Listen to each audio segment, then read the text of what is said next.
Kita lanjutkan ya.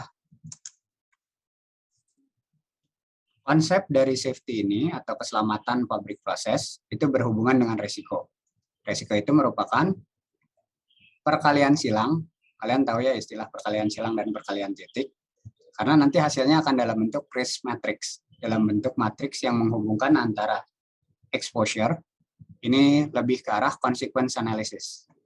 Jadi sering dibuat kata lainnya itu consequence.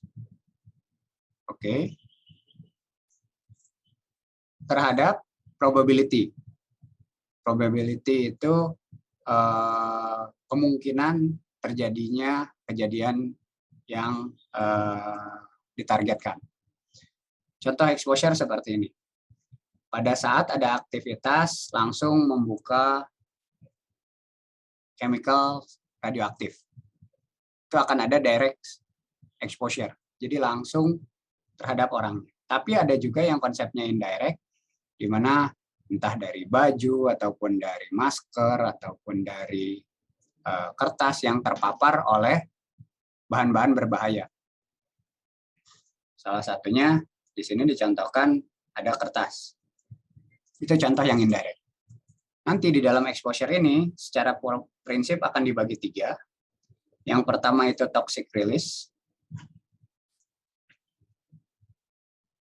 Yang kedua fire. Dan yang ketiga exposure. Oh ya, sebagai informasi nanti kami akan ada break ya sekitar jam 4, sekitar 10 hingga 15 menit. Break ini digunakan bagi yang ingin melakukan ibadah salat asar bagi daerah Indonesia bagian barat. Sekaligus 3 jam itu bukan waktu yang pendek, walaupun 3 jam perkuliahan itu hanya ya dalam tanda kutip 2,5 jam. Oke, itu bagian exposure. Yang nanti kita akan pelajari bagaimana melakukan consequence analysis menggunakan freeware atau software-software yang gratis. Berikutnya adalah probability, yaitu bagaimana suatu kejadian bisa berlangsung dalam suatu aktivitas.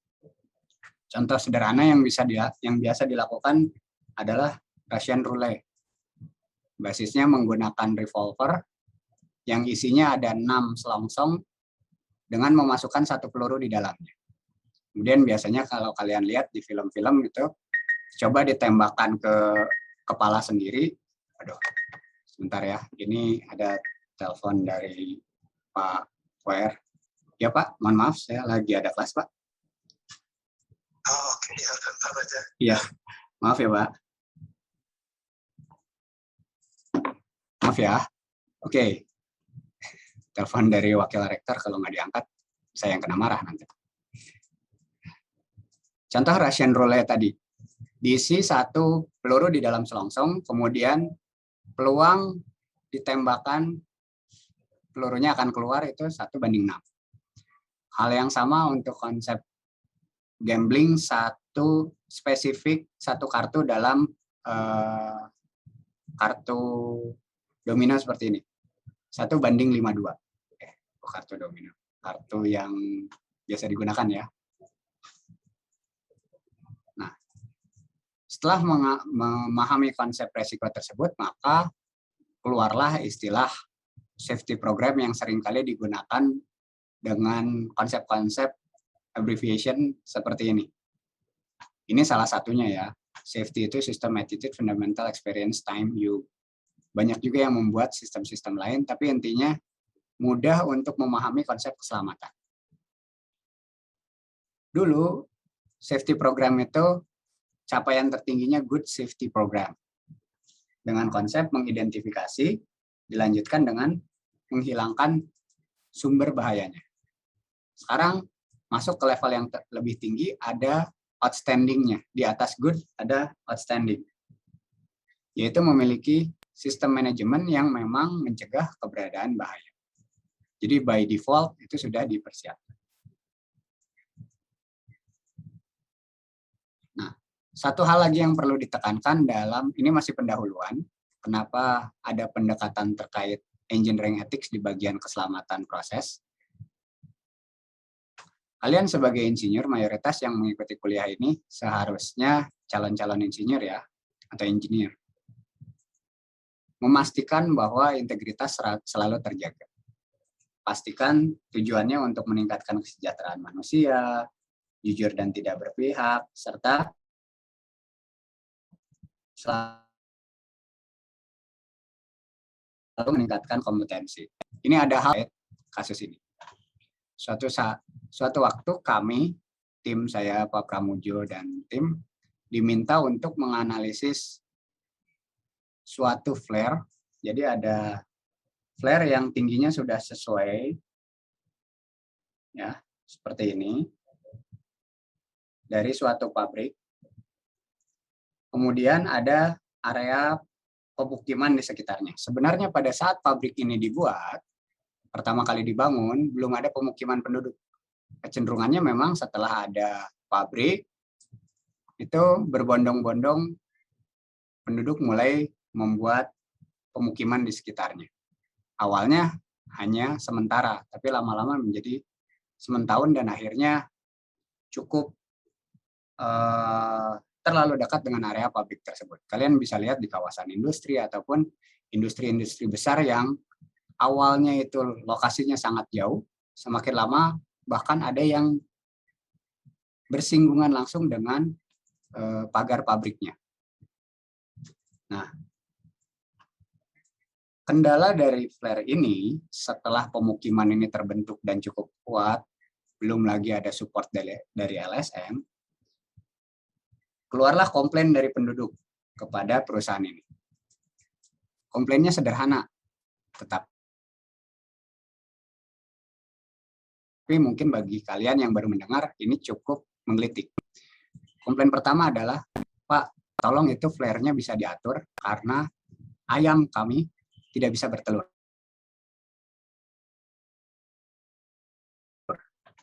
Ada komplain yang berkembang biak. Komplain berikutnya ada yang berhubungan dengan tanaman yang ada di sekitarnya tidak bisa tumbuh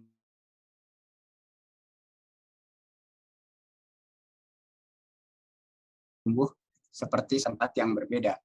Jadi bukan gara-gara pabrik tersebut. Karena ditekan terus oleh LSM, akhirnya pabrik ini berusaha membuat modifikasi. Nah, di sini sebenarnya engineering ethics yang menjadi berperan. Pada saat mereka meminta bantuan kami sebagai tim konsultan, sebenarnya aspek yang dikaji adalah memastikan di area pemukiman ini toxic release-nya, potensi fire and explosion, dan lain sebagainya itu dikaji. Termasuk yang berhubungan dengan mungkin ayam nggak mau bertelur karena menyangka siang terus. Nggak ada kesempatan malam. Karena nyala flare harus 24 jam ya. Tujuan flare seperti kalian tahu untuk memastikan gas-gas berbahaya yang masih flammable itu terbakar sempurna menjadi CO2 dan H2O. Walaupun selalu ada ekstra ekstra SOX dan NOX. Itu tipikal, dan tipikal pembakaran kan biasanya 98%, bukan 100%. Nah, apa yang terjadi? Kami sudah memberikan masukan, tapi ternyata pihak perusahaannya kurang puas dan melakukan engineering modification sendiri. Caranya bagaimana? Flare yang tinggi tadi diubah menjadi flare open pit flare sebenarnya istilahnya. Jadi dibuat rendah, ini dibuat flare rendah seperti ini, yang apinya jadi tersebar kecil-kecil di bawah. Mereka tidak menyadari bahwa toxic release dengan membuat sistem seperti ini menjadi lebih tinggi. Yang sebenarnya kalau konsentrasi diukur di sini, dekat dengan area pemukiman, ini jauh lebih besar dibandingkan dengan area sebelumnya. Tetapi karena tidak bisa terlihat, dan dampaknya itu kronis, bukan acute. Jadi nanti kalian akan mempelajari apa bedanya chronic effect dan acute effect. Jadi dampaknya baru terasa 15 hingga 30 tahun kemudian. Nanti di bagian pendahuluan akhir ada contoh-contoh kasus besar yang terjadi di dunia yang cukup signifikan. Nah, pada saat mereka memutuskan seperti itu, di tengah jalan tanpa konsultasi dengan kami, bahkan mereka sudah melakukan pre-order terkait alat-alatnya, akhirnya kami memutuskan untuk mundur karena kami mengetahui dampaknya terhadap masyarakat akan seperti apa. Sekalipun masyarakat tidak akan pernah bisa mendeteksi. Kenapa? Karena zat berbahaya tadi tidak berbau, tidak berwarna, tidak berasa. Tapi pasti berdampak. Kalau kita punya alat yang mencukupi, itu pasti mampu mendeteksi. Tetapi yang dilihat oleh masyarakat di pemukiman tersebut seperti apa? Mereka melihat apinya sudah tidak ada lagi. Wah, kalau seperti ini berarti ayam saya jadi bisa bertelur nih. Ikan-ikannya bisa berkembang biak dengan baik. Itu yang ada di benak mereka. Sehingga tidak ada komplain dari penduduk di pemukiman sekitar. Nah, pada saat itu kami mencoba untuk selalu mempraktekkan engineering ethics, lebih baik mundur dan tidak dibayar sekalipun pada saat desain itu sudah berlangsung selama hampir 1 tahun. Ya, jadi tolong pastikan kalian sebagai calon engineer setelah lulus selalu utamakan integritas. Jangan membuat laporan sesuai dengan yang membayar kalian. Mentang-mentang konsultan gajinya gede karena dibayar oleh perusahaan, akhirnya semua keinginan perusahaan dikabulkan tanpa memberikan aspek positif dan negatif. Kalau pada akhirnya perusahaan memilih sesuatu ya terserah. Tapi kalau di tengah jalan seolah-olah kalian diminta justifikasi hasil ini, karena pada saat itu tim kami diminta untuk menjustifikasi hasilnya. Bahwa open flare ini adalah pilihan terbaik. Itu yang akhirnya tidak bisa kami terima. Semoga kami selalu bisa memegang teguh engineering ethics ini. Ya, itu sedikit intermezzo terkait engineering ethics. Nanti sempatkan kalian membaca ini. Buat yang dari TK ITB itu bisa langsung diakses di Edunext ya, Pak Pram ya. Materinya sudah ada di sana. Buat yang di luar TK ITB mungkin selama aksesnya belum ada, nanti akan di-share oleh ketua kelas ya. Kalau ada pertanyaan, silakan raise hand. Nanti kita bisa diskusi di tengah jalan. Nggak harus menunggu selesai ya. Selesai 1 bab baru diskusi, nggak perlu. Kalau ada dalam 1 slide, ada yang ingin disampaikan, jangan segan, raise hand, kita diskusi setelah itu. Oke, kita lanjutkan ya. Berikutnya adalah statistik kecelakaan dan kegagalan yang umum digunakan di dunia. Sistem yang umum ini seperti yang sempat saya singgung di pertemuan sebelumnya. Dunia itu memiliki banyak kiblat terkait safety. Ada yang berbasis CCPS dan CSB di Amerika, ada yang berbasis UK HSE di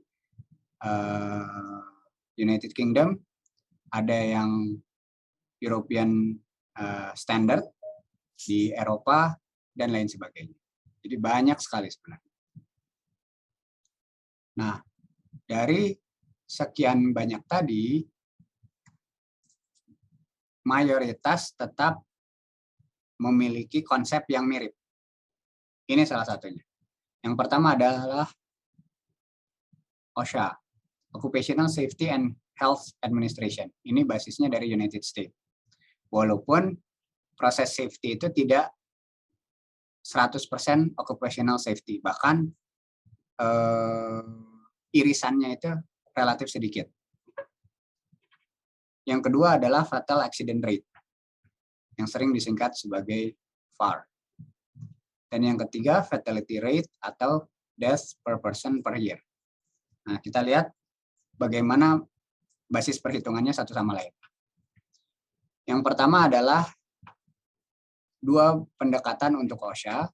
Yang pertama itu injuries or illness, and illness. Yang kedua, basisnya adalah lost work days. Jadi kehilangan waktu bekerja. Yang pertama basisnya sakit ataupun terluka. Jadi bagaimana menghitung incidence rate-nya, jumlah terluka atau jumlah sakit itu dikalikan dengan 200.000. Basis 200.000 dari mana? Itu perhitungan OSHA berdasarkan data empirik. Dibagi dengan jumlah jam di mana suatu pekerja bekerja selama periode tertentu. Hal yang sama bisa dilakukan untuk perhitungan kehilangan waktu bekerja. Itu basis perhitungannya sama. Jadi nanti ada OSHA berbasis injuries and illness, ada OSHA berbasis lost work days. Jadi pastikan kalian pahami basisnya seperti apa. Yang kedua adalah FAR yang tadi, fatal accident rate. Ini bukan 108 ya, ini itu 10 pangkat 8.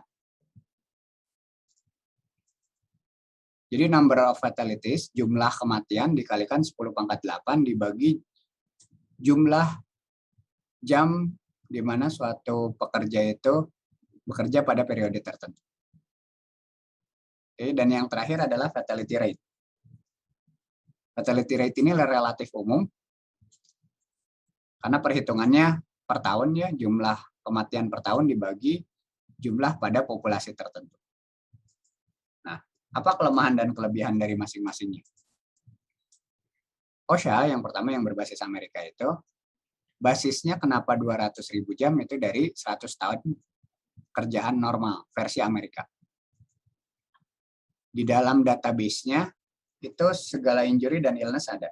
Ini termasuk nanti di tugas besar kalian akan diminta mengacu ke database tertentu. Dibebaskan, tapi kalian harus mencantumkan.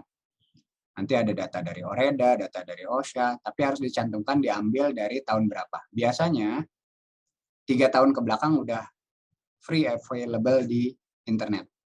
Tapi kalau misalnya minta yang 2020, itu hampir pasti harus berbayar. Kalian tidak perlu mengeluarkan biaya untuk mencari database seperti ini. Tapi bagi tim-tim konsultan ataupun memang didedikasikan untuk menyelesaikan masalah industri, itu biasanya akan digunakan database yang paling update, paling terbaru.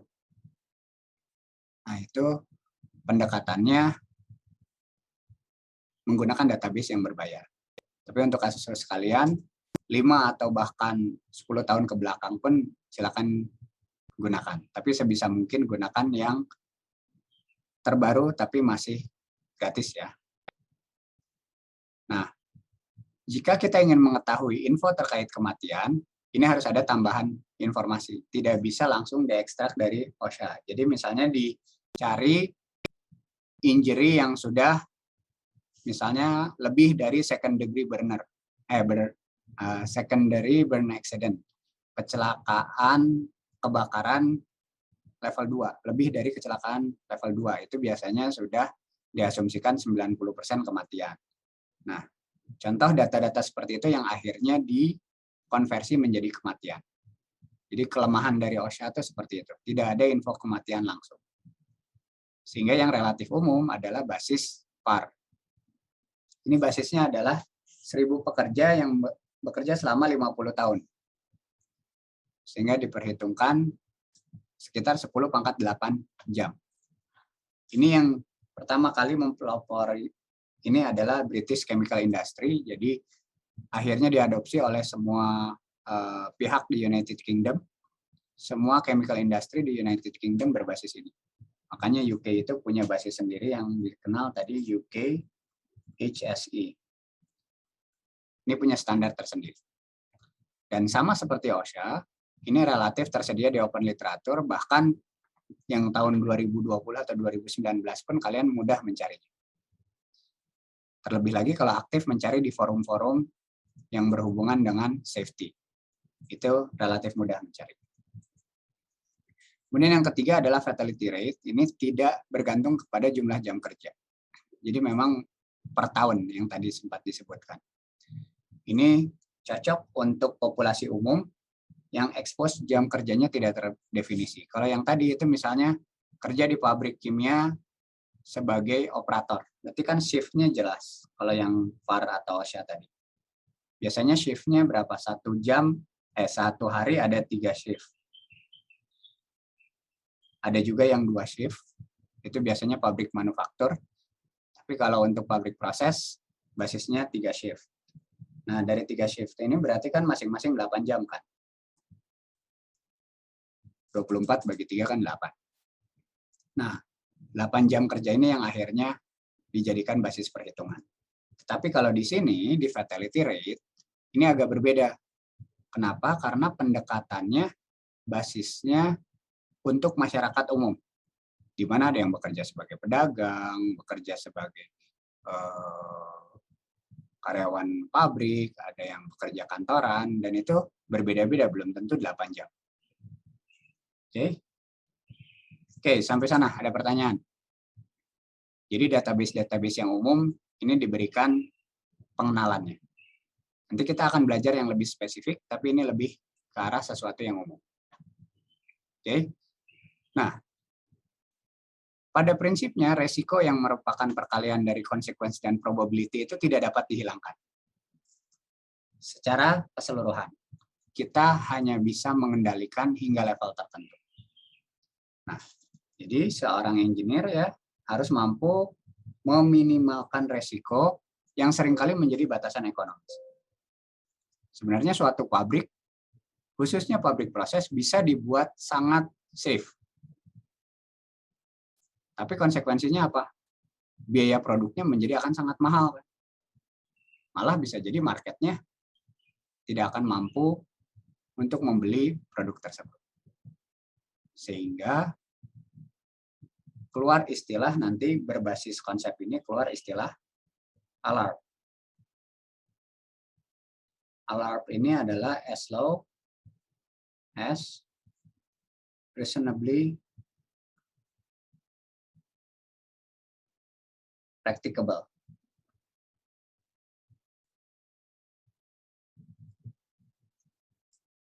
Ya, tidak membuat benar-benar aman, tetapi membuat resiko itu serendah mungkin yang secara praktek masih tetap bisa dilakukan dengan target resiko yang masih bisa dikendalikan. Konsepnya kurang lebih seperti itu. Didekati dengan istilah alarm. Kenapa ada konsep seperti ini? Mengacu kepada persepsi publik. Bahwa berdasarkan survei, untuk masyarakat umum, begitu ditanya, menurut kalian bahan kimia itu seperti apa sih? Ternyata pembaginya seperti ini. Ada 28% yang berpihak, wah itu berguna daripada berbahaya. Begitu mendengar istilah bahan kimia. Sementara 29%-nya, semua bahan kimia itu lebih banyak bahayanya daripada bergunanya. Sementara 38%, selevel. Bahaya dan kegunaannya itu selevel. Jadi kalau dilihat di sini, ini yang dilakukan dari The Detroit News ya. Begitu mendengar istilah bahan kimia, 38% akan beranggapan selevel antara kegunaan dan bahayanya. 29% beranggapan lebih bahaya daripada kegunaannya, berusaha menghindari bahan kimia. Sementara 28% sisanya tahu itu berbahaya, tetapi kegunaannya sebenarnya lebih banyak. Jadi secara umum, keluarlah konsep resiko yang dapat diterima. Karena survei publik seperti ini. Kalau misalnya survei menyatakan yang namanya bahan kimia, 90% beranggapan lebih berbahaya daripada bergunanya, ya udah nggak akan ada lagi kan bahan kimia. Tapi ternyata hasil survei seperti ini, maka bisa didekati dengan istilah resiko yang dapat diterima. Ya, jadi cerita dasarnya kurang lebih seperti itu. Nah, sekarang kita mulai masuk ke konsep dasar keselamatan proses yang bermula dari istilahnya kecelakaan proses. Sebenarnya kecelakaan yang terjadi di pabrik kimia itu polanya seperti ini. Ada kebakaran, seringkali diikuti ledakan, dan berdampak kepada penyebaran bahan beracun. Walaupun bisa juga kebalikannya. Atau dimulai dari ledakan, berlanjut ke kebakaran, baru penyebaran bahan beracun. Bisa ya, atau kebalikannya dari bahan beracun dulu, yang akhirnya mengkorosikan sesuatu, akhirnya terjadi ledakan atau kebakaran, itu bisa. Variasinya banyak, tetapi umumnya seperti ini. Urutan yang paling umum itu seperti ini. Nah, jika dilihat dari potensi yang paling menimbulkan kematian, ternyata bukan kebakaran dan ledakan. Karena begitu tahu ada flammable atau eksplosif material, kita orang udah jaga jarak. Tapi begitu ada penyebaran bahan beracun, itu biasanya orang santai-santai aja. Contoh sederhananya, kalau kalian datang ke area kawah gunung berapi ya, misalnya di area kawah putih, itu kan jelas-jelas ada belerang, jelas-jelas mengandung H2S. Tapi serta-merta pengunjung pada datang ke sana. Yang sebenarnya mereka tidak sadari jika sewaktu-waktu ada erupsi gas yang mungkin tidak terdeteksi, konsentrasi H2S-nya meningkat cukup signifikan, dalam hitungan menit, semua yang ada di sana hampir pasti tidak akan tertolong. Itu sebenarnya yang tipikal menganggap remeh terkait penyebaran bahan beracun. Terlebih lagi jika bahan beracunnya tadi tidak berwarna, tidak terlihat, tidak berasa, dan tidak berbau. Kalau bau udah jelas ya, yang jelas-jelas kayak H2S saja berbau, itu masih tetap. H2S itu agak menarik, karena pada konsentrasi rendah, dia masih berbau seperti telur busuk kan. Nah, jika kita terekspos terus-menerus, dan ternyata konsentrasinya meningkat melewati batasan tertentu, itu sensor penciuman kalian tidak akan berfungsi. Nah, kalau orang yang paham dengan konsep H2S menyerang indera penciuman manusia, maka langsung berjaga-jaga. Jangan-jangan ini H2S-nya terlalu tinggi sehingga tidak mampu mencium bau telur busuk lagi. Tapi orang awam berpikir, oh H2S-nya udah hilang, ketiup angin. Jadi malah tetap jalan-jalan di area tersebut. Ya mungkin juga terjadi seperti itu, H2S-nya konsentrasinya menurun sehingga tidak tercium lagi. Tapi jangan salah, ada juga kemungkinan yang bukan berarti setelah mencium bau telur busuk, kemudian baunya hilang, itu pasti H2S-nya konsentrasinya berkurang juga. Bukan itu ya, karena bisa terjadi kebalikan. Karena udah bau telur busuk, mau lebih bau apa lagi ya, seolah-olah udah maksimal. Ternyata kondisinya tidak seperti itu. Kemudian berikutnya ini yang relatif umum adalah mayoritas ledakan yang terjadi di pabrik kimia itu sumbernya mengikuti mekanisme vapor cloud explosion. Istilah ini nanti akan banyak dikenalkan pada saat kita membahas exposure atau consequence analysis. Karena kalian harus familiar dengan istilah-istilah ini. Dari namanya sebenarnya bisa diprediksi vapor cloud. Jadi akan membentuk awan uap. Ya, awan yang terbentuk dari zat yang mudah menguap, mencapai konsentrasi tertentu, tersulut api, dan terjadilah ledakan. Jadi istilahnya vapor cloud explosion. Dan itu yang paling sering terjadi. Nanti di bagian fire and explosion kita akan belajar banyak terkait hal tersebut. Oke, berikutnya adalah tipe kecelakaan yang tadi disampaikan ya. Jika dilihat dari trennya dari kanan ke kiri, dari atas ke bawah, di sini bisa dilihat potensinya seperti apa. Kebakaran berlanjut ke ledakan atau penyebaran bahan beracun. Semua akan berdampak ke sini, tapi dampaknya berbeda-beda.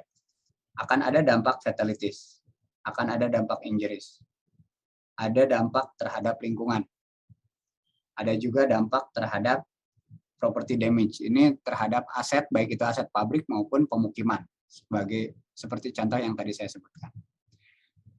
Kalau terlalu fatal akan berdampak ke evakuasi. Kalau harus mengevakuasi hanya satu RT mungkin nggak terlalu jadi isu. Atau mengevakuasi satu pabrik. Tapi kalau harus mengevakuasi sampai satu kelurahan atau bahkan satu kecamatan atau satu kota, wah itu luar biasa ya effortnya. Belum lagi akan ada kerugian bisnisnya. Pabrik tersebut pasti merugi pada saat kecelakaan ini terjadi karena produksi tidak akan bisa berlangsung. Penutupan pabrik, nah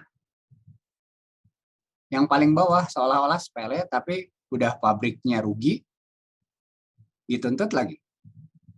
Bisa dari masyarakat, bisa dari LSM, bisa dari pemerintah sendiri. Dan itu terjadi pada setiap kecelakaan yang relatif heboh. Contoh pada saat kecelakaan kebakaran di Teluk Balikpapan, di area Pertamina, atau kecelakaan kemarin yang di area Balongan. Sudah rugi, perusahaannya dituntut oleh pemerintah, yang mayoritas biasanya di bawah Kementerian KLHK ya, Kementerian Lingkungan Hidup dan Kehutanan, itu yang sering kali menjadi musuh utama dari pabrik proses. Ya sebenarnya mereka bertindak untuk melindungi rakyat ya.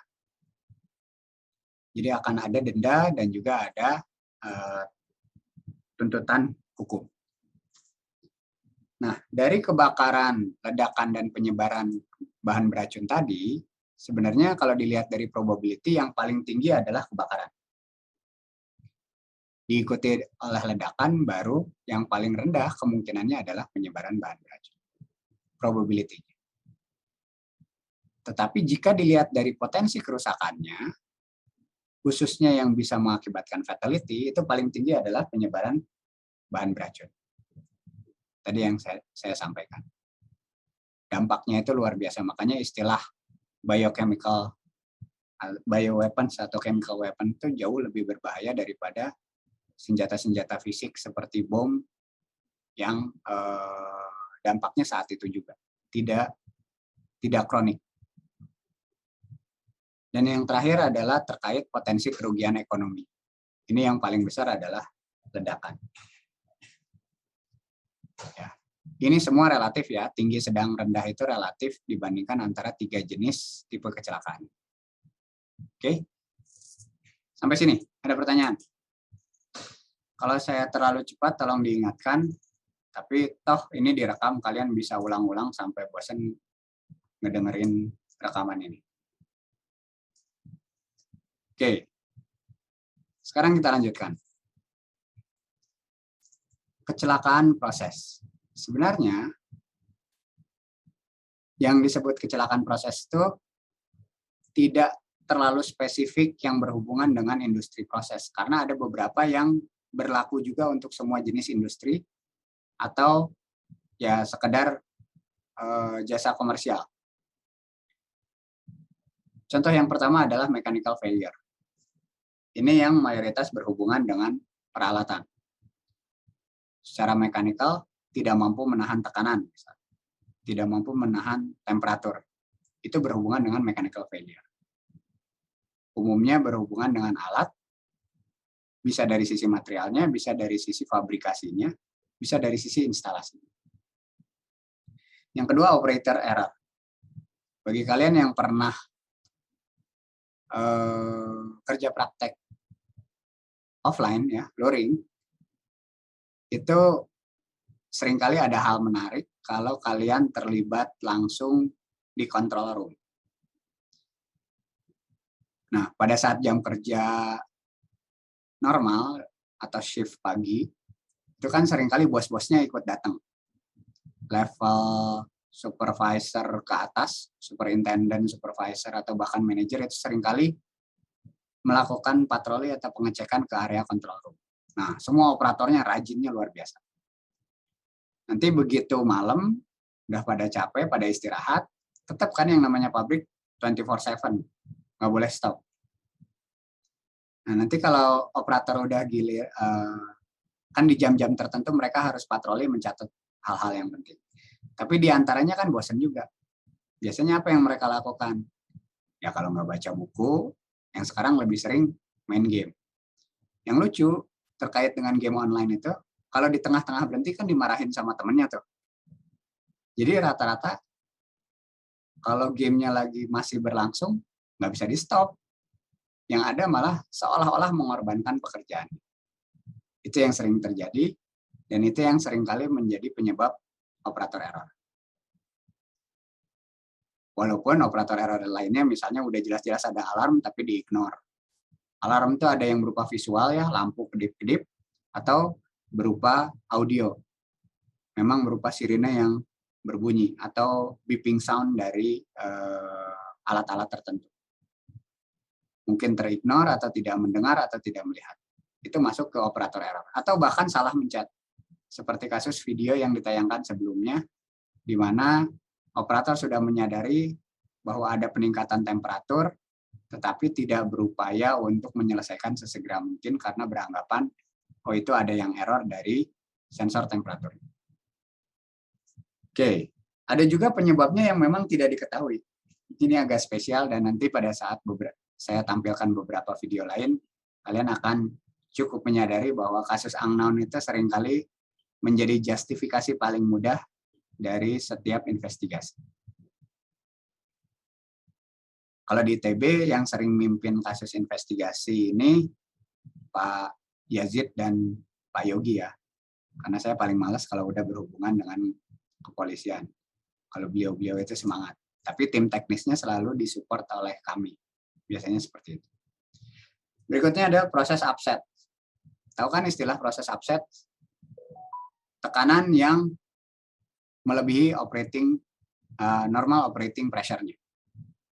Kalau kalian lihat di spec sheet suatu alat, itu ada normal operating design, baik itu tekanan maupun temperatur. Ada juga design pressure dan design temperature. Sebisa mungkin jangan terlalu mendekati design pressure dan design temperature. Selalu berada di normal operating design-nya. Tapi apa yang terjadi?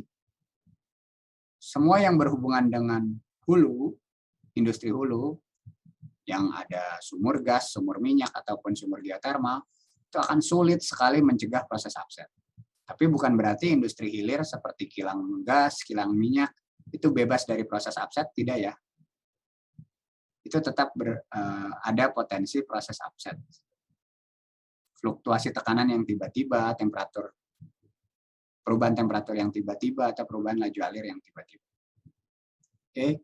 Berikutnya natural hazard. Ini yang seringkali dikategorikan sebagai force major. Kalau sudah berhubungan dengan ini, ya kita nggak bisa melawan ya. Sulit, tidak akan bisa melawan alam, dan sebenarnya antisipasi tetap harus dibuat. Kalau ada flooding gimana, kalau ada landslide gimana, longsor, banjir bandang, kemudian badai, itu semua harus sudah dipertimbangkan. Penyebab kecelakaan lainnya adalah kesalahan desain. Nah, ini ada contoh nyata suatu pabrik di area perbatasan Sumatera Utara dan Aceh. Itu karena kesalahan desain hanya bisa dioperasikan 3 hari. Dan akhirnya berkasus, blanketing selama 3 tahun nggak bisa diperbaiki. Blanketing itu semua sudah terinstalasi, tetapi tidak digunakan fluida yang sebenarnya untuk produksi, melainkan hanya menggunakan nitrogen untuk memastikan jika suatu saat bisa dioperasikan, instalasinya tidak perlu diperbaiki lagi. Karena potensi korosi dan lain sebagainya sudah ditekan. Kenapa hal tersebut bisa terjadi? Karena ada kesalahan desain. Jadi pada saat hari keempat dicoba, ada kecelakaan, setelah diperbaiki, nggak pernah bisa dicoba lagi. Berikutnya ya sabotase atau arson ya. Ini kasus lain lagi. Memang ada orang yang masuk barisan sakit hati akhirnya melakukan sabotase. Itu hal-hal yang sangat besar potensinya, sehingga kalau dilihat dari safety case keseluruhan yang dibahas di pertemuan sebelumnya, ada yang berhubungan dengan security. Ingat, yang kita bahas ini keselamatan bukan keamanan. Keamanan lebih ke arah satpam. Gitu ya. Kalau kita fokusnya bagaimana memastikan operasional pabrik itu berlangsung dengan baik, dengan memperhitungkan semua aspek terkait keselamatan. Oke, secara umum kecelakaan itu akan mengikuti 3 urutan ini. Akan ada inisiasinya, dilanjutkan propagasi dan terminasi. Ini mirip seperti fenomena polimerisasi ya. Kalau kalian tahu tahapan polimerisasi itu sama persis seperti ini. Ada inisiasinya, bagaimana kita membuat misalnya polietilen atau polipropilen. Kan dari monomernya harus diinisiasi dulu agar mulai terbentuk rantai polimer. Selama rantai polimer itu dibuat hingga target molekul berat molekul tertentu, maka dipertahankan di propagasi. Kalau sudah tercapai targetnya harus dihentikan kan. Kalau enggak nanti tumbuh terus. Nah, itu dilakukan terminasi. Nah, hal yang sama terjadi dengan konsep kecelakaan. Ada di mana peristiwa bermula, ada potensi eskalasi, proses kerusakannya semakin lama semakin besar, ada kejadian yang memang untuk sampai benar-benar berhenti atau mengurangi. Dan seperti kalian ketahui ya, by common sense, kalau ada hidrokarbon yang terbakar, kalian gunakan air, sampai kapanpun tidak akan pernah bisa mati. Ya, karena hidrokarbon densitasnya lebih ringan dibandingkan air, yang terjadi airnya selalu berada di bawahnya, pemadamannya tidak bisa menggunakan konsep tersebut. Harus menggunakan gasnya untuk menurunkan kandungan oksigen atau berbasis foam untuk meredam panasnya. Nanti kita belajar hal tersebut di area kebakaran, di chapter yang berhubungan dengan fire. Nah, setelah mengetahui tipe-tipe kecelakaan dan bagaimana prosesnya, maka strategi yang umum dilakukan terkait dengan keselamatan proses itu seperti ini. Inherent, jadi memang dari awal, dari desain sudah dibuat agar mereduksi hazardnya, mereduksi potensi terjadinya kecelakaan. Kalau by design sudah tidak mungkin, lanjut ke pasif. Menambah passive system, misalnya membuat tanggul. Itu salah satunya agar seandainya terjadi kebocoran di tangki, misalnya ini tangki flammable liquid, ini sengaja dipasang dike di sekitarnya. Tanggul atau kalau istilahnya industri itu ban wall.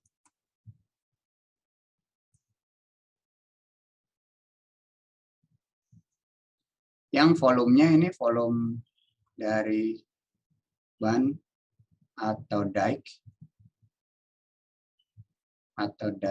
ini itu sekitar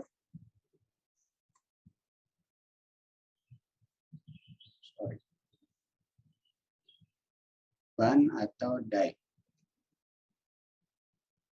Ini volumenya biasanya didesain 1,1 kali dari volume liquidnya. Volume liquid dalam tangki.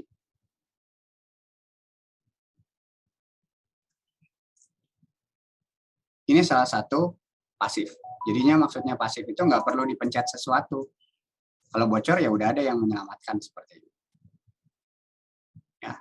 Contoh pasif yang lain adalah PSV, pressure safety valve, atau rupture disc. Ya, nanti kita belajar PSV, ini terkait relief system ya, yang berhubungan dengan relief, tapi basisnya pasif, atau rupture disc. Kalau kalian ingat video yang sebelumnya, kan ada ujung pipa yang tiba-tiba terputus. Itu konsep rupture disc. Tujuannya untuk menurunkan tekanan segera mungkin. Itu masuknya pasif. Kalau aktif, ini yang harus ada kontrol yang men-triggernya. Misalnya blow down valve. Blow down valve itu konsepnya active system. Begitu ada di level tertentu, supaya tidak overflow, maka valve-nya akan terbuka. Jadi biasanya dia terkoneksi dengan alarm, dengan sensor. Kalau di pressure, itu biasanya masuk ke pressure alarm high-high atau pressure alarm low-low. Ini yang aktif. Kalau level sama, ada level alarm high-high, level alarm low-low. Istilah-istilah ini nanti kalian akan lebih familiar pada saat kita belajar studi kasusnya. Dan yang terakhir adalah prosedural. Ini ya berbasis administratif control. Kalau tingkat 4 di sini di teknik kimia, pada saat kalian mulai diminta melakukan proposal penelitian, yang paling sederhana diminta apa? Masih ingat? Working instruction, job safety analysis. Kalau sudah ekstrim akan diminta HAZOP-nya. Tapi untuk yang standar-standar saja cukup working instruction dan JSA, job safety analysis. Sesimpel itu. Nah, kalau dilihat mana yang paling reliable dan mana yang paling efektif, ya semakin ke atas ini akan semakin efektif. Kalau kita sukses secara desain bisa mengurangi potensi terjadinya kecelakaan, ya gunakan sistem. Oke, ada pertanyaan sampai sini? Sebelum ini terakhir sebelum kita break ya. Masuklah kita ke konsep bagaimana secara desain kita bisa menurunkan peluang terjadinya kecelakaan. Istilahnya inherently safer process design. Dimulai dari intensification. Ini expertnya Pak Yogi Wibisono. Bagaimana membuat sistem secara intensif dibuat lebih efektif sehingga tidak terlalu kompleks. Ini mirip dengan yang kelima. Yang berikutnya adalah substitution. Kalau kita mungkin menggantikan fluida yang berbahaya atau kondisi operasi yang terlalu ekstrim, maka diharapkan yang seperti itu. Yang ketiga adalah attenuation. Ini berhubungan dengan eskalasi. Kalau kita bisa meredam secara jumlah, misalnya storage tank yang mengandung flammable liquid yang kalau terbakar bisa menghancurkan seluruh kota. Itu lebih baik disimpan dalam skala yang lebih kecil tapi beberapa dibandingkan satu besar. Itu konsep attenuation. Limitation of effect, tadi yang saya sebutkan dengan memasang tanggul salah satunya, supaya dampaknya kalau terjadi kecelakaan bisa diredam. Kalau perlu dipasang blast wall untuk area-area pressure tinggi, ya tekanan tinggi. Berikutnya simplification, memang dibuat lebih sederhana. Karena sesuatu yang kompleks itu potensi errornya menjadi lebih besar. Sebisa mungkin kita redam hal tersebut. Itu yang dikenal dengan istilah inherently safer process design. Nah, kan itu terlalu banyak ya, 5 tadi, akhirnya dipermudah dengan ini, ya sebenarnya cuma kurang 1, dan konsepnya adalah menggabungkan attenuation dan pembatasan efeknya dalam bentuk istilahnya moderate, dibuat moderate. Yang ekstrim-ekstrim diturunkan ke level moderate. Maksudnya seperti itu. Minimize tadi diperkecil semuanya ya, dibuat lebih compact. Substitute itu menggantikan, baik itu kondisi operasi berbahaya ataupun fluida-fluida berbahaya, kalau bisa digantikan ya gantikan. Misalnya untuk cooling tower, selama ini untuk boiler, yang dulu dibutuhkan oxygen scavenger. Sebenarnya apa sih oxygen scavenger dibutuhkan di boiler system? Karena tujuannya untuk menghilangkan dampak korosi, mengendalikan dampak korosi. Kenapa? Karena air itu sendiri tidak akan mengkorosikan carbon steel sebagai material utama di suatu boiler. Termasuk sistemnya ya. Sistem steam, sistem kukus. Itu materialnya carbon steel. Nah, air itu sendiri aman, tapi air yang mengandung oksigen terlarut itu yang menjadi korosif, itu yang dapat mengakibatkan korosi di suatu boiler. Mau tidak mau harus dihilangkan menggunakan yang namanya oksigen scavenger yang dulu basisnya adalah hidrazin. Nah, hidrazin ini efektif untuk oksigen scavenger, tetapi membahayakan bagi orang. Sehingga akhirnya digantikan dengan yang lebih aman, yang berbasis hidrokarbon. Sama seperti refrigeran. Dulu CFC base, sekarang banyak yang light hydrocarbon base. Jadi konsep substitute itu seperti itu. Moderate tadi sudah saya jelaskan, simplification ya dibuat lebih sederhana. Oke. Nah, sebelum masuk ke bagian ini, saya akan menayangkan satu video dulu, kemudian kita break, baru kita bahas satu persatu.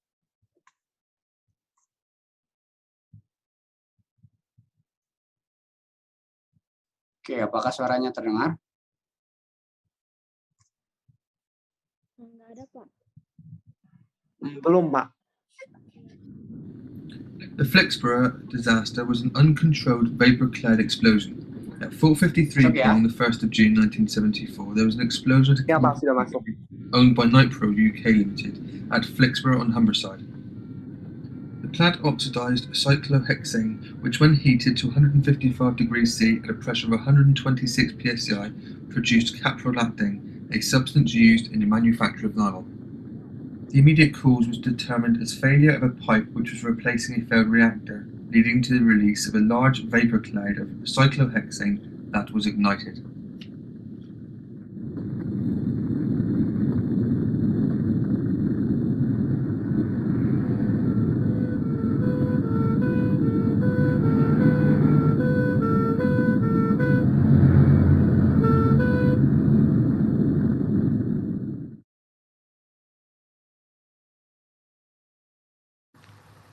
Just a few miles from here in the Yorkshire coalfield, they've grown used to the idea of death and disaster as the price men have to pay for coal. Even the fish that comes into Hull, just across the Humber over there, is bought at the cost of the trawlers which never return. Now Flixborough has joined the unhappy band of communities who pay for other people's progress with human lives. This is the price of nylon. It was exactly 7 minutes to 5 on Saturday afternoon when the clock at Burton Post Office, 2 miles away, was stopped by the force of the biggest peacetime explosion ever known in Britain. No one yet knows what caused the chemicals used in nylon making to ignite with such devastating effect. But already the statistics begin to make grim reading. 29 believed dead, many more injured, damage worth anything up to £70 million, homes battered, and in some cases destroyed.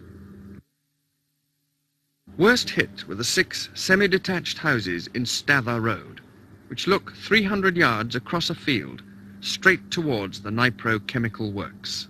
We're watching the Schoolboy International, and we heard this rumbling, the noise, and the little lad went to the window and he said, Daddy said Nipro's going up, and he tried to drag me out. Well, we used to fires down there, so I went to the window and looking with that. I said the flash and bang, and there was explosion. Just threw me all around the room, and that was it. When I come, the little lad come through, covered back in blood, he'd blown him through the French windows, and he come back and must have knocked me out. And he come and he dragged us out. We got in the back field outside. I just saw this huge cloud of white smoke going up, you see, and my next door neighbour, a young girl with a baby, called out, Mrs. Fish, what's happening? I said, it's Nipro and it's going to go up. And beyond that, it happened. There was no noise, I don't remember any noise. There was this awful wind, I suppose, and it blew me down the drive, and I laid on the drive there, and all these tiles fell on me. And beyond that, that was it. I got up, I came to telephone my husband because he was at work. The telephone was hanging out of that window, and Nipro was a sheet of flame the whole length of the building. Well, I certainly didn't realize this was going to happen. People that worked there said that if ever there's a fire and it got out of control, Flixborough Scunthorpe would go up. My God, it has. I understand that only part of the works have gone up, but if the rest had gone up, you can't imagine what would have happened. It could have been much worse. This was the office block. Had it been an ordinary weekday, 50 girls would have been at work inside. And in all, 200 workers would have been in the plant. Though nothing on this scale was ever imagined, trouble at Nipro was something the local residents had come to take almost for granted. We're used to seeing the fire engines go down. That's why we just went to the windows to look, because we see the blooming fire, you know. They It often just have flashed fires, from the do corner. They often have fires here. Oh yes, there's been fires, yeah. I've lived here for 26 years with their chemical works because it was Fisons. My husband worked for Fisons for 23 years. And I knew it was dangerous then. I've been all over this plant when it was built. We were taken on a conducted tour because we worked for Fisons, and I knew it was more dangerous. And I thought someday something might happen. But I thought it would be something like an explosion that would go up in the air. There would be a loud bang and we would see an explosion. Nothing. I never in my wildest dreams thought anything like this would happen to us. I wouldn't have stayed here if I had. For the survivors, it's time to start picking up the pieces and to wonder if they're going to be exposed to the same risk all over again. How do you view the prospect of making a new home? Never here. Never here. And where I'm going to go, I don't know. We don't have a home. It's rented property. We don't own a house. I hope to grief they never rebuild there. How can they? They mustn't. They mustn't.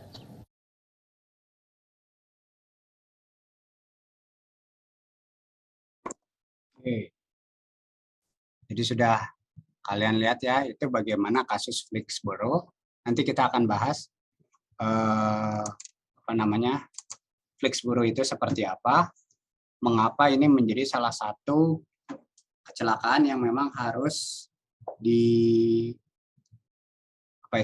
ditelah bersama-sama, dianalisis supaya kita memahami konsep dari proses safety. Oke, tapi sebelum ke sana kita break dulu 10 hingga 15 menit. Nanti kita lanjutkan berikutnya. Kita bahas 4 kecelakaan yang sering dijadikan sebagai acuan. Sebenarnya ada lagi kayak Alpha Viper dan lain sebagainya. Tapi itu biasanya nanti pada saat kuliah tamu ya, dari praktisi, supaya lebih banyak gambaran detailnya seperti apa. Tadi contoh kecelakaan Flixborough yang videonya sudah kalian lihat. Sebenarnya yang terjadi di sana adalah kecelakaannya relatif sepele, dalam tanda kutip ya, sepelenya. Jadi normalnya itu ada 6 reaktor yang tersusun secara seri. Ada nomornya di sana 1, 2, 3, 4. Ada reaktor kelima yang karena kendala tertentu akhirnya harus diperbaiki. Oke. Nah, karena harus diperbaiki, sementara produksi harus tetap berlangsung, apa yang harus dilakukan? Di bypass saja kan, walaupun konsekuensinya secara produk hasilnya tidak akan maksimal, tetapi bisa diakali dengan cara melakukan recycle. Jadi yang sebelumnya dengan 6 reaktor yang dipasang seri itu, misalnya kemurniannya bisa mencapai target 95%, karena 1 hilang, maka mungkin kemurniannya hanya 90 atau 85%. Sehingga untuk meningkatkannya harus ada penambahan waktu tinggal sehingga diputar kembali. Oke, jadi konsep dasarnya seperti itu. Mengapa kecelakaannya bisa terjadi? Jadi kejadiannya di tahun 74 di mana pabrik tersebut memproduksi 70.000 ton per tahun kaprolaktam. Ini kaprolaktam ini produk yang dibuat dari sikloheksana ya, cyclohexane, yang nanti kalau udah jadi kaprolaktam ini menjadi bahan baku untuk pembuatan nilon. Jadi nanti kalau di Indonesia ini di area Jawa Barat tuh di Purwakarta banyak pabrik-pabrik yang ada Indo-Indonya ya, kayak Indobarat dan lain sebagainya. Itu konsepnya mirip. Sama-sama untuk membuat nilon, ada juga yang membuat polyester berbasis kaprolaktam. Jadi awalnya 6 reaktor disusun seri, setiap reaktornya itu akan berisi 20 ton sikloheksan. Sikloheksan teroksidasi menjadi sikloheksanon, sikloheksanon menjadi sikloheksanol yang menggunakan udara yang direaksikan dengan udara ya, oksigennya yang diambil menggunakan bantuan katalis. Jadi reaksinya simpel seperti itu. Nah, suatu saat ada kendala di reaktor 5. Kenapa? Karena terjadi kebocoran. Kemudian mulailah dilakukan inspeksi, ditemukan ada vertical crack di stainless steel dari reaktor tadi yang digunakan untuk mengoksidasi sikloheksan sebanyak 20 ton. Maka akhirnya diputuskan, oke, harus diperbaiki. Tapi diperbaikinya tidak bisa in situ. Jadi kondisi operasi di situ ditambal gitu, nggak bisa kayak gitu. Mau nggak mau harus dilepas dengan satu keputusan lagi di mana operasi harus tetap berlangsung dengan cara menghubungkan reaktor 4 langsung ke reaktor 6 sesuai gambar yang tadi ya, diagramnya. Nah, konsekuensi dari yang hilangnya reaktor 5-nya harus diperbaiki dan di bypass, maka perolehannya akan turun, yield-nya akan turun. Tapi masih bisa berlangsung, caranya gimana ya, di recycle aja. Untuk sikloheksan yang tidak bereaksi dipisahkan kemudian di recycle. Jadi konsepnya seperti itu. Nah, pipa yang digunakan untuk menghubungkan reaktor itu diameternya 28 inch. Nah, ini yang lucu. Udah jelas-jelas 28 inch, nggak berusaha nyari, tapi lihat stok aja. Lihat stok di mungkin karena tahun 74 relatif sulit ya mencari yang 28 inch. Relatif jarang di pasaran.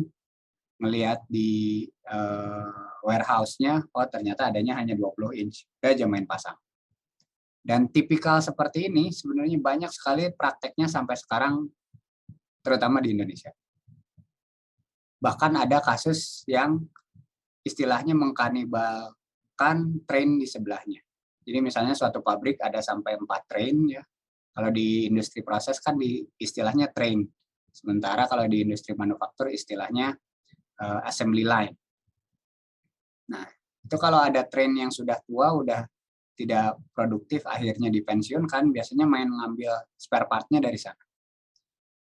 Dan seringkali bahkan ada kasus-kasus tertentu yang oleh orang maintenance itu bahkan ada yang terbalik, masang heat exchanger terbalik. Mereka mikirnya, toh sama aja cuma shell and tube. Mereka tidak paham bahwa ada konsep mekanika fluida, mengapa baffle-baffle dipasang sedemikian rupa supaya kalau ada aliran masuk dia akan terpisah seperti apa. Sama halnya dengan separator ya. Jadi nggak bisa dengan mudah dibolak-balik. Nah, hal tersebut terjadi di sini, adanya 20 inch. Ya udah, dipasang aja.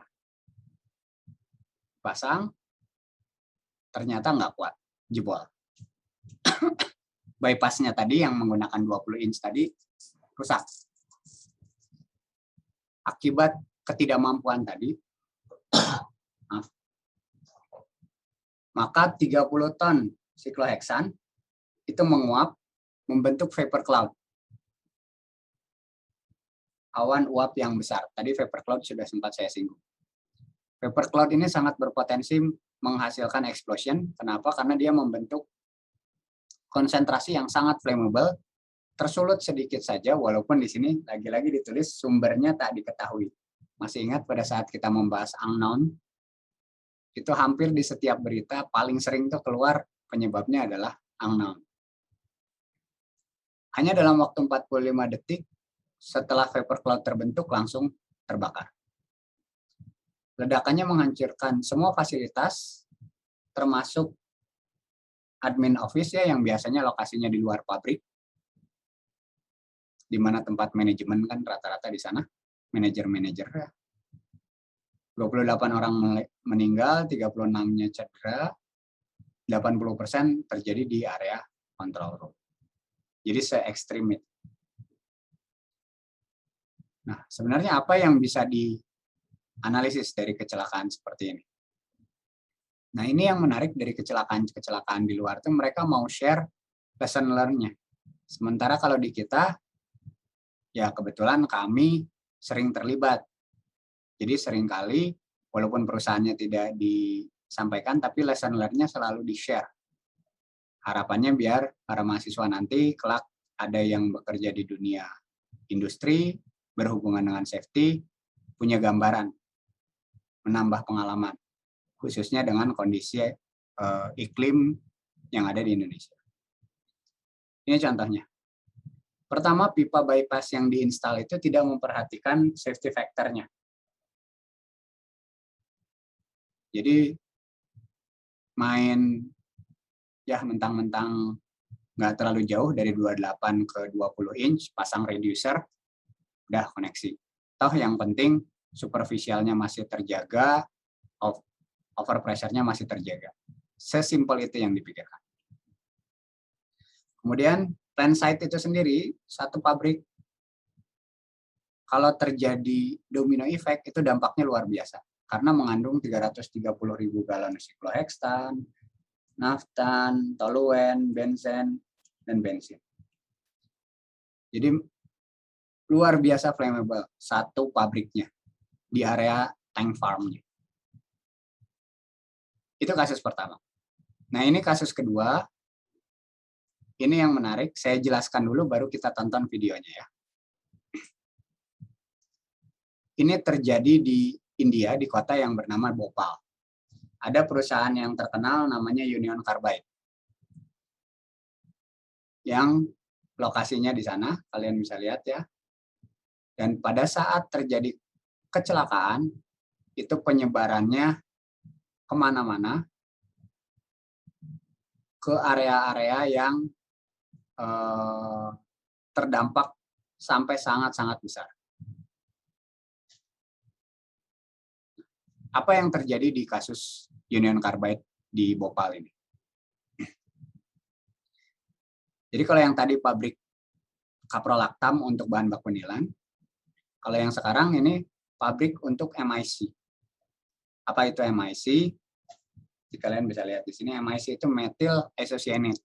Tapi kalau pakai bahasa Inggris jadinya MIC ya, kalau di Indonesia kan methyl isocyanate.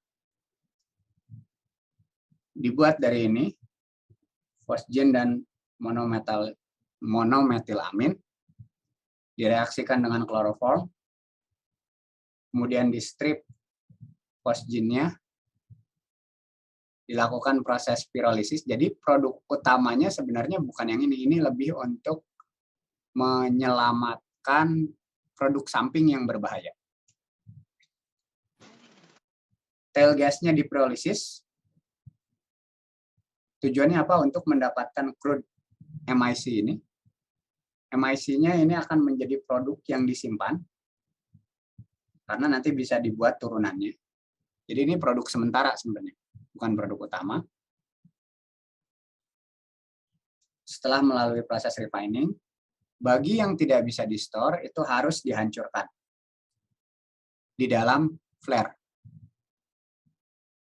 Ya, jadi MIC itu memang harus dihancurkan baru di-venting. Tidak boleh terlepas langsung ke lingkungan. Kenapa? Ini kejadiannya 84.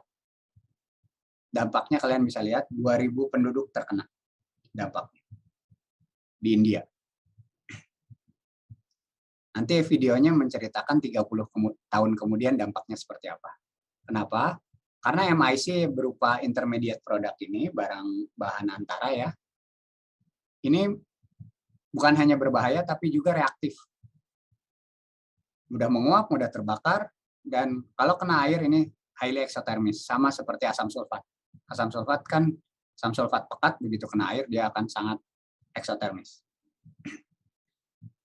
Kalau berdasarkan dampak toksikologinya. Nanti bab setelah pendahuluan ini kita akan membahas hygiene dan toxicity. Konsentrasi maksimum yang diperbolehkan selama 8 jam kerja ini termasuk TLC TWS kalau nggak salah. Nanti kita bahas lebih detail. Saya lupa ingat kalau 8 jam itu apa. Ini hanya 0,02 ppm. Ya, jadi atau sebesar 20 ppb.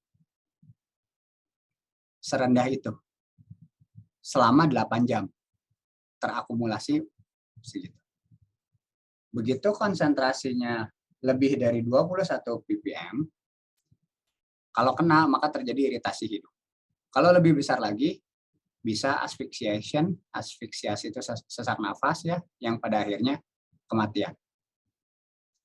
Tapi ini konsepnya beda dengan konsep virus COVID-19 ya, yang nanti ada badai sitokin dan lain sebagainya. Pendekatannya bukan yang seperti itu. Tapi sama-sama berakibat ke saluran pernapasan, infeksi saluran pernapasan. Nah, secara sifat fisik, titik uap di keadaan atmosfernya itu 39,1 derajat. Jadi mudah sekali menguap. Dan di 20 derajat, di ambient temperature, tekanan uapnya 348 mm Hg. Bandingkan dengan atmosfer yang 760 mm Hg. Terus uapnya 2 kali lebih berat dari udara. Jadi pasti MIC ini kecenderungannya berada di bawah. Kalau terlepas ke lingkungan, kecenderungannya akan berada dekat dengan permukaan tanah. Oke. Nah, jadi konsekuensinya apa? MIC-nya akan mudah mengkontaminasi air yang ada di sekitarnya atau bahan-bahan lain seperti tanaman dan lain sebagainya.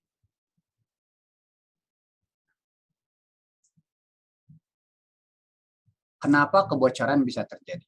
Jadi MIC yang mengalir melalui pressure safety valve, jadi memang di storage-nya itu kalau udah penuh, ada overpressure, dia akan dialirkan ke venting system yang tadi ditunjukkan.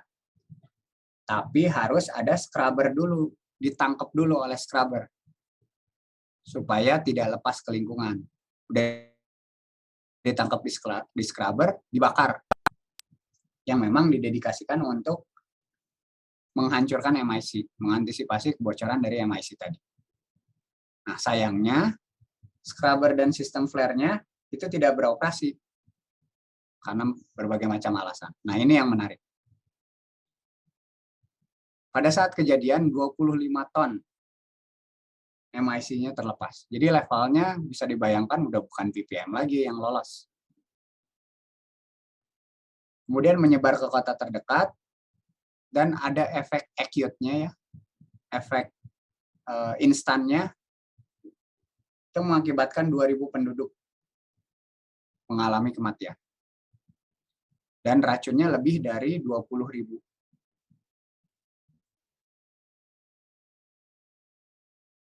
Ada lagi yang lebih menarik, yang sengaja dicetak tebal. Tidak ada pekerja pabrik yang teracuni maupun meninggal.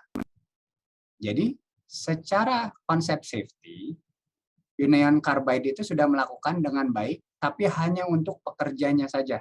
Nanti kita akan membahas ini di konsep LOPA. Layer of Protection. Layer of Protection Analysis. Nah, dulu fokusnya lebih ke arah menjaga keselamatan pekerja yang ada di pabrik saja. Tetapi dengan sistem yang baru, sistem safety yang baru, standar-standar baru, mengacu ke LOPA ini, penduduk sekitar pun harus dikonsider. Belajar dari pengalaman di Bhopal. Jadi peralatan di pabrik nggak ada yang rusak karena hanya toxic release, bukan ledakan ataupun kebakaran. Semua pekerja pabriknya itu langsung dikumpulkan dan dilakukan proses dekontaminasi. Tapi penduduk sekitar di luar lingkungan pabrik itu kasarnya kurang terinformasikan, tidak sempat melakukan evakuasi, bahkan banyak yang tidak mengetahui bahwa ada gas beracun yang rilis. Mungkin kalau dari Union Carbide-nya ada sirine atau ada pengumuman atau ada action, mungkin bisa mengurangi cukup signifikan.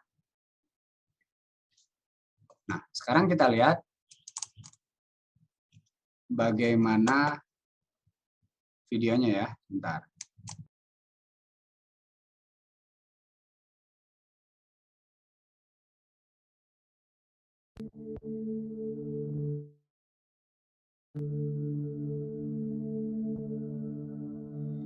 December 2nd, 1984.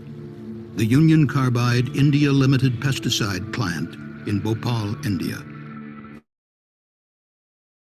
Water inadvertently entered a storage tank containing more than 80,000 pounds of methyl isocyanate, or MI, was known to react violently with water.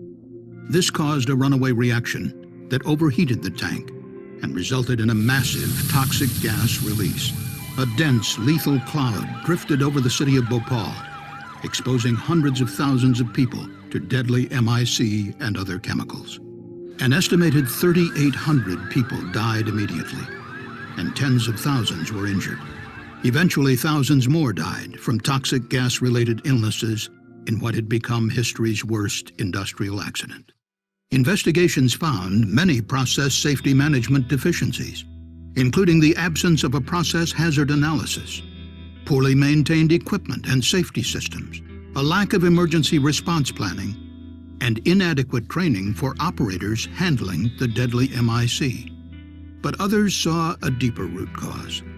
The father of process safety, the late Dr. Trevor Kletz, wrote, "MIC wasn't a raw material or a product, but an intermediate. It was convenient, but not a could have been used as it was made. Then the worst leak would have been a few kilograms." The huge MIC release at Bhopal was a watershed event in the drive to make plant designs inherently safer. In the wake of Bhopal, Congress enacted new laws to increase chemical emergency preparedness and to require companies to develop process safety and risk management programs and to report their worst-case release scenarios. Congress also established the Chemical Safety Board to investigate chemical accidents and recommend measures to prevent catastrophes. But despite these positive actions in the 1990s, the United States continues to experience serious chemical accidents. Process safety management regulations are in need of reform. There must be more emphasis on preventing the occurrence of major chemical accidents through safer design, responding to emergencies, and punishing people after the fact are not enough. Even now, CSB investigations following major accidents find deficiencies in design and process safety management, similar to those uncovered in Bhopal. In 2008, an explosion killed 2 workers and injured 8 others at a pesticide plant in Institute, West Virginia, that was originally developed by Union Carbide. The explosion took place during a lengthy startup process when a runaway chemical reaction occurred inside a waste treatment vessel. Had the exploding vessel taken a different trajectory, pieces of it could have struck piping connected to a storage tank containing 13,700 pounds of methyl isocyanate, potentially causing a large release of the same highly toxic chemical that killed thousands in Bhopal. The CSB's investigation found that factors similar to those reported in Bhopal led to the explosion, including incomplete operator training and procedures. In 2012, a massive fire put workers' lives at serious risk at a refinery in Northern California. The CSB found that the company repeatedly failed over a 10-year period to upgrade corroded piping using inherently safer materials. Eventually, the pipe became so thin it ruptured. And in 2013, 15 people were killed and more than 200 were injured from an ammonium nitrate explosion in West Texas. The explosion caused widespread damage to homes, schools, and businesses up to a half-mile away. Similar to the Bhopal disaster, emergency response plans were inadequate, and community members were not aware of the potential hazard in their midst. The CSB has found that current federal and state regulations do not focus enough on preventative measures or continuously reducing process risks. Therefore, the CSB has urged that federal or state process safety management regulations be reformed to require reducing risks to specific goals, using the most current industry standards, and ensuring that these standards contain adequate minimum requirements, applying the hierarchy of controls with safe design as the preferred strategy, and using inherently safer technologies wherever feasible, conducting damage mechanism hazard reviews, analyzing the effectiveness of safeguards, increasing attention to organizational safety, and broadening regulatory coverage to include reactive chemicals and atmospheric storage tanks. Following the Northern California refinery accident, the CSB recommended many of these changes to process safety management regulations in California, which the state is now actively suing. We are hopeful that similar process safety management reform will take place at the federal level. In August 2013, President Obama issued an executive order which directed federal agencies to modernize and improve chemical facility safety. In response, both OSHA and the EPA plan to revise their process safety management regulations. To further encourage these positive changes, the board has voted to include process safety management reform on the CSB's list of most wanted safety improvements. Both industry and government have increased their efforts to prevent chemical accidents. But CSB investigations show that much more needs to be done to assure that future tragedies will be avoided.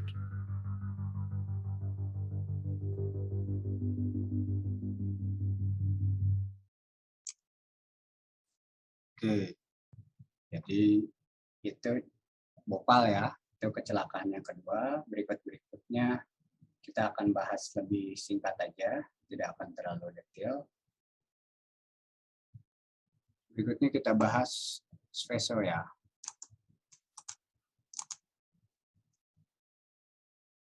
Ini lokasinya di Italia. Oke.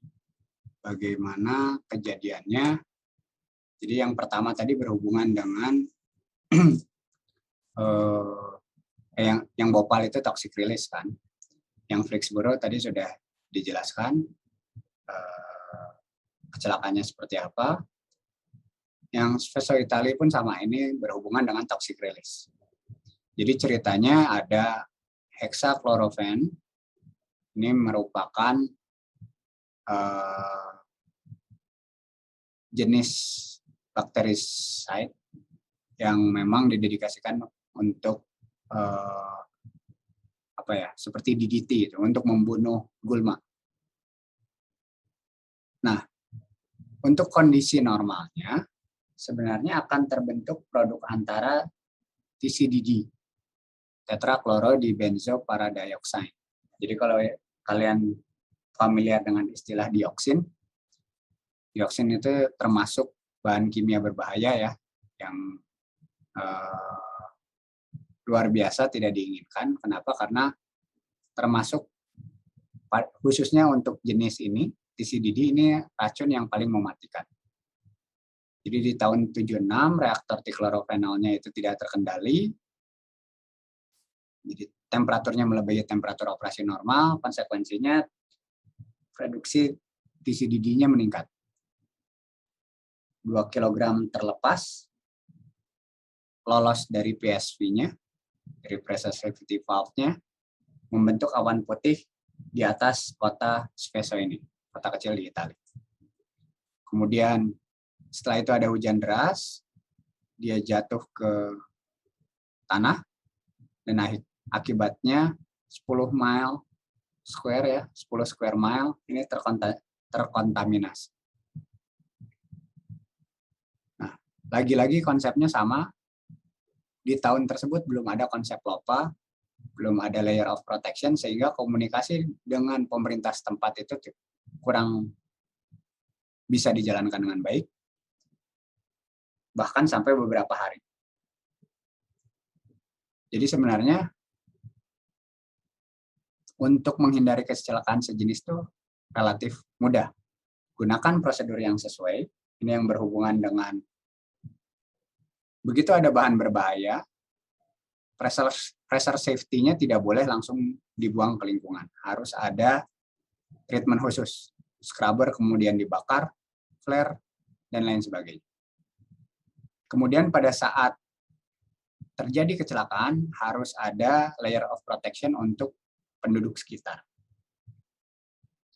Itu yang tidak terlaksana dengan baik, sehingga di sini bisa dilihat di zona A, ini September 1976, bagaimana konsentrasi tinggi ada di lokasi ini. Tapi sampai Januari 1977, itu masih terbentuk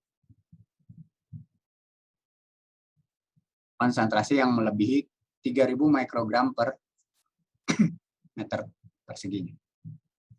Jadi se-ekstrim gitu. Oke, ini yang terakhir. Bagaimana kejadian di Texas, di Pasadena. Memang dari sisi kematian tidak terlalu banyak ya, hanya 23 kematian dibandingkan dengan yang Bhopal tadi. Ini pabrik polietilen yang tiba-tiba melepaskan banyak sekali, menghasilkan vapor cloud dan akhirnya meledak. Jadi memang semuanya relatif tipikal kecelakaannya, karena memang pada zaman tersebut concern terkait keselamatan pabrik proses itu tidak terlalu tinggi. Ini lebih ke arah terjadinya penyumbatan di pipa-pipa. Ya, jadi ada istilah Demko valve. Posisinya itu terbuka dan tidak di lock close.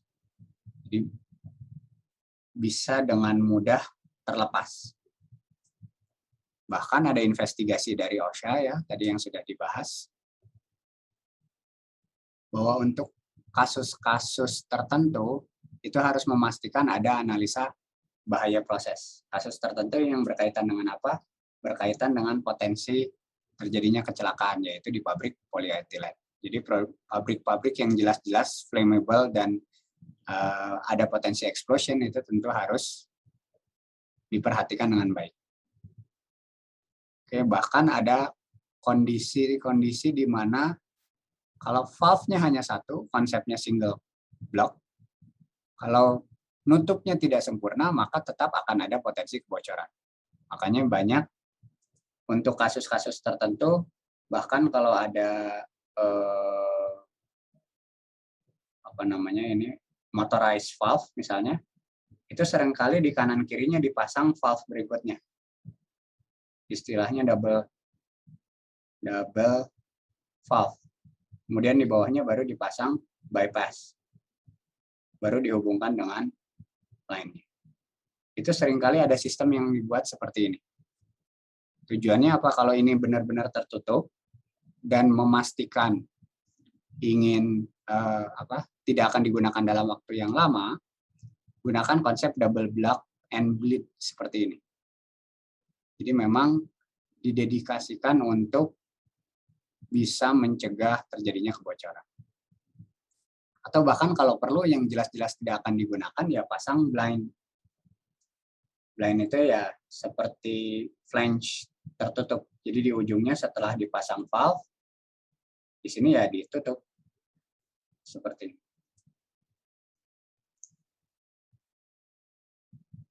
Untuk memastikan tidak ada kebocoran. Nah, itu belum dilakukan dengan baik, termasuk sensor dan detektor tidak dilakukan dengan baik. Terlebih lagi, ini mirip seperti konsep COVID ya. Jadi sebenarnya high occupancy itu sudah mulai dipertimbangkan, termasuk penggunaan strukturnya. Lalu jarak antar bangunannya disesuaikan, termasuk peralatan proses yang sengaja dibuat per unit-unit tertentu. Itu sebenarnya ada aspek safety yang perlu diperhatikan. Oke. Itu terkait pendahuluan.